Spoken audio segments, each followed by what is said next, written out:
La historia del Rosario. Primera parte. Su origen y naturaleza. En 1570 la Europa cristiana se encontraba debilitada y dividida. Las guerras religiosas y las persecuciones la habían desgarrado. El enemigo más grande de la Europa en desorden, los turcos mahometanos, sabían que había llegado el momento de atacar. Así se dirigieron a la ciudad de Lepanto, donde acamparon. Su flota se encontraba en el muelle. Sus planes habían sido concretados. La campaña estaba lista para estallar. El Santo Padre Pío V en Roma parecía ser el único líder que se daba cuenta del peligro. Os estoy llamando vosotros gobernantes y vosotros no queréis escuchar. Pero si no hay nada que temer, su santidad. Al fin, él logró persuadir a España y a Venecia para que se unieran a los estados fieles y formaran una liga. Pelearían una guerra santa contra los turcos con objeto de salvar a la Europa y a la cristiandad de los invasores. Don Juan de Austria prohibió que en esta cruzada tomaran parte maleantes. Don Juan era el líder designado por el Papa. En casa, el Papa Pío V mandó que el rosario fuera rezado en todas partes, pública y privadamente. Asimismo, ordenó que se llevaran a cabo procesiones y actos de adoración al Santísimo Sacramento. En alta mar, también los soldados rezaban diariamente el rosario. Una flota entera fue consagrada a María, Reina del Santo Rosario. ¡Tierra a la vista! ¡Tierra a la vista! Puerto de Lepanto, 7 de octubre. En los tensos momentos finales antes de iniciar el combate, los soldados rezaron el rosario una vez más. Fue una batalla terrible. En el curso de 5 horas, los turcos no solo fueron vencidos, sino que la mayoría de sus 300 embarcaciones fueron hundidas. Una gran tormenta completó la destrucción del enemigo, mientras las victoriosas embarcaciones de los cristianos se dirigían a la playa. Ese mismo sábado, 7 de octubre, a cientos de millas, el Papa se había reunido con los cardenales en Roma. La noche anterior la había pasado orando de rodillas. De pronto, él se detuvo y dijo: Hermanos míos, este no es momento para hablar. Demos gracias a Dios porque nuestra flota ha ganado una gran victoria sobre los turcos de Lepanto. Pero, ¿cómo pudo saberlo? Las comunicaciones electrónicas no eran siquiera imaginables en aquella época. 2 semanas después, un mensajero de Lepanto llegó al Vaticano. Traía noticias de la victoria que el Papa conoció milagrosamente el mismo día en que ocurrió. Tiempo después, el siguiente Papa, Gregorio XIII, emitió este decreto. En acción de gracias por la victoria de Lepanto, de ahora en adelante el primer sábado de octubre será la fiesta del Santísimo Rosario. El Santísimo Rosario de María, a cuyo rezo se atribuyó la victoria de Lepanto, había existido en la Iglesia casi 300 años antes de aquella batalla. ¿Cómo comenzó? Santo Domingo, el santo fundador de la Orden de Sacerdotes y Religiosas y Religiosos Dominicos, es a quien muchos papas han llamado el autor o el iniciador del Santo Rosario, tal y como ahora lo conocemos. Durante su vida, a principios de 1200, una secta herética, conocida como los albigenses, estaba ocasionando un daño indescriptible a la Iglesia y al Estado. Los herejes enseñaban al pueblo que todo lo material era malo, incluso el cuerpo humano. Por tanto, el suicidio era una cosa buena y el matrimonio algo muy perverso.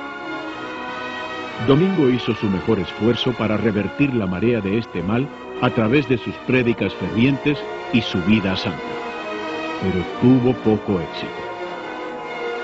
Preocupado por esa lucha, él suplicó a la Madre de Dios que le mostrara cómo podía ser que regresaran a la Iglesia los descarriados albigenses.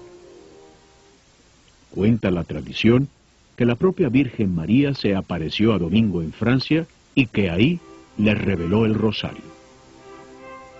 La Virgen le mostró claramente a Domingo que si meditaban en la vida, muerte y resurrección de su hijo, uniendo a esta acción la recitación del Ave María, los enemigos de Cristo serían vencidos. Por sí solas, la fuerza física o la prédica elocuente jamás podrían tener éxito. Esta devoción, la cual tú deberás difundir por medio de tu prédica, es una práctica muy querida para mi divino Hijo y para mí. Es el medio más poderoso para destruir la herejía, superar el vicio, fomentar la virtud, implorar la misericordia divina y obtener protección. Los fieles recibirán muchos beneficios por medio de él y siempre me encontrarán dispuesta a socorrerlos en sus necesidades.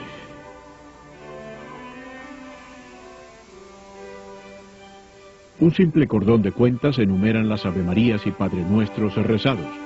Se medita en los misterios de la vida, muerte y resurrección de nuestro Señor. Esta sencilla arma fue utilizada por Domingo, guiado por María, para convertir a miles de herejes. La herejía desapareció y la devoción al rosario se extendió rápidamente en el mundo entero. Históricamente, varios medios para llevar la cuenta de oraciones repetitivas habían sido utilizados mucho tiempo antes de la época de Santo Domingo. Nuestro Señor Jesucristo, en el huerto de Getsemaní, nos mostró una oración que después, siguiendo la tendencia humana de repetir oraciones, se ha convertido en una de las favoritas. Padre, si es posible, aparta de mí este cáliz, pero no se haga mi voluntad, sino la tuya.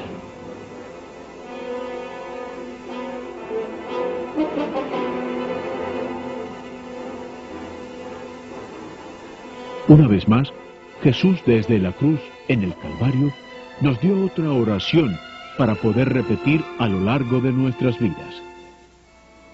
Padre, perdónalos, porque no saben lo que hacen. Los primeros cristianos solían usar piedrecitas para contar los Padre Nuestros que repetían un cierto número de veces cada día a fin de cumplir alguna promesa que habían hecho. Más tarde, comenzaron a llevar consigo contadores que hacían ensartando semillas en un cordón a fin de facilitar la cuenta. Ellos llamaban paternosters o cuentas del Padre Nuestro a estos cordones por los Padre Nuestros que rezaban con cada una de ellas. Alrededor del siglo XII, en Europa la gente rezaba Avemarías una y otra vez y las enumeraba con cuentas de la misma forma en que antes lo habían hecho con los Padre Nuestros. En los monasterios, los monjes que eran sacerdotes cantaban el oficio divino diariamente. Este se componía de los 150 salmos de la Biblia.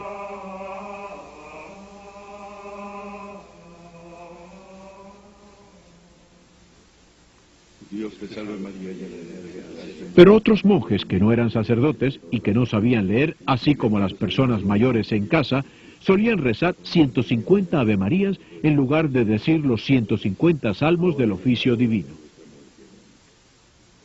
Por esta razón, el rosario de 150 cuentas frecuentemente era llamado el Salterio de Nuestra Señora o a veces el Salterio Breve, en vista de que las 150 Avemarías tomaban el lugar de los 150 salmos.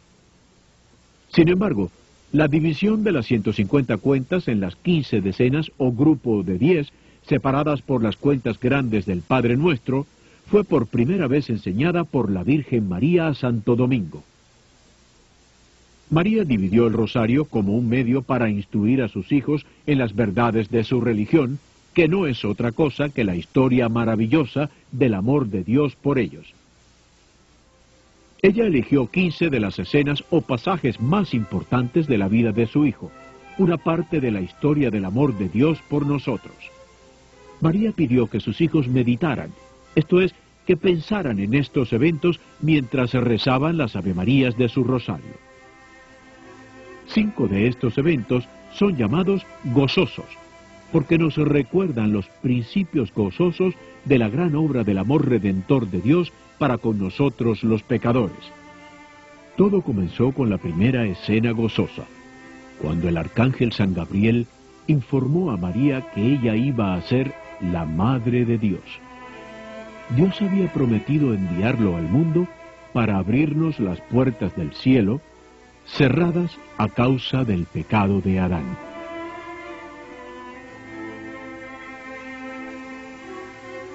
La segunda escena gozosa tuvo lugar cuando María visitó a su prima Isabel, quien iba a ser la madre de San Juan el Bautista. Fue así como Isabel conoció el secreto de María, que ella pronto daría a luz al Redentor tan largamente esperado.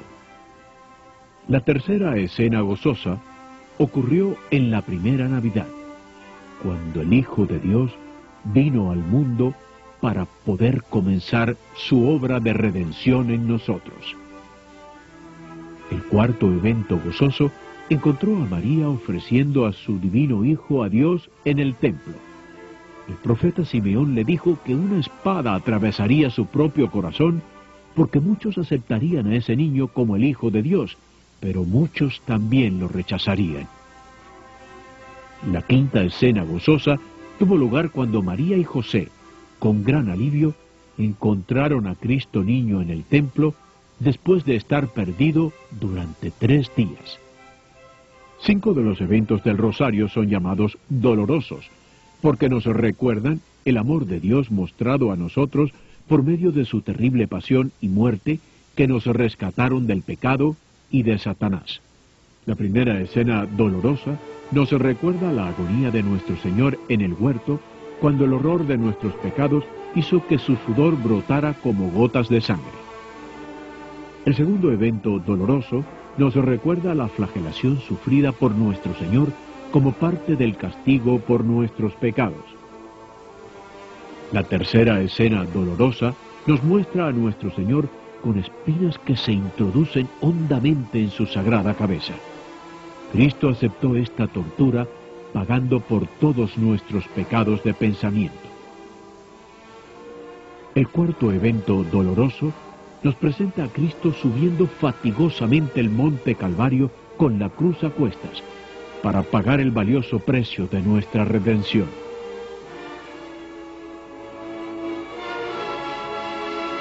El quinto evento doloroso evoca a Cristo derramando hasta la última gota de su sangre para abrir las puertas del cielo para nosotros. El hombre hizo el peor mal a Dios, mientras que Dios hizo el mejor bien a los hombres. Los últimos 5 pasajes del rosario son llamados gloriosos, porque rememoran el alegre triunfo de la historia del amor de Dios por el hombre. La primera escena gloriosa recuerda la resurrección, cuando Cristo venció a la muerte y por tanto garantizó nuestra propia resurrección de entre los muertos. La segunda escena gloriosa presenta a nuestro Señor que regresa al cielo a prepararnos un lugar. Él dejó atrás a su iglesia para que continuara su obra de conducirnos a un encuentro gozoso con Él en el cielo. La tercera escena gloriosa recuerda a Cristo enviando a su Espíritu para iluminar a su iglesia naciente, para mantenerla santa y libre de los errores y para hacerla capaz de santificarnos hasta el fin de los tiempos. La cuarta escena gloriosa evoca la maravillosa asunción o subida al cielo de María en cuerpo y alma. Nos recuerda que Cristo cumplirá su promesa de tenernos con Él en el cielo algún día en cuerpo y alma. La quinta escena gloriosa tuvo lugar cuando Cristo, el Hijo de Dios, coronó a su Madre María, Reina de cielo y tierra. Su Madre, la Reina del cielo, espera darnos la bienvenida al final de nuestras vidas como seguidores de su Hijo. Estas 15 escenas son llamadas los misterios del Rosario, y fueron especialmente seleccionadas por la Virgen para instruir y recordar continuamente la buena nueva del amor de Dios y su plan de tenernos con Él para siempre. Son llamados los misterios del Rosario porque si bien se trata de eventos visibles, nosotros jamás podremos llegar a comprender totalmente su significado. ¿Cómo pudo Dios nacer de una mujer? ¿Cómo pudo Dios sufrir y morir? ¿Cómo pudo Dios amarnos tanto? La Virgen María eligió todas estas escenas o misterios porque ella quería que nosotros meditáramos en ellos y los aplicáramos a nuestras propias vidas mientras rezamos su oración favorita, el Santo Rosario, cada día.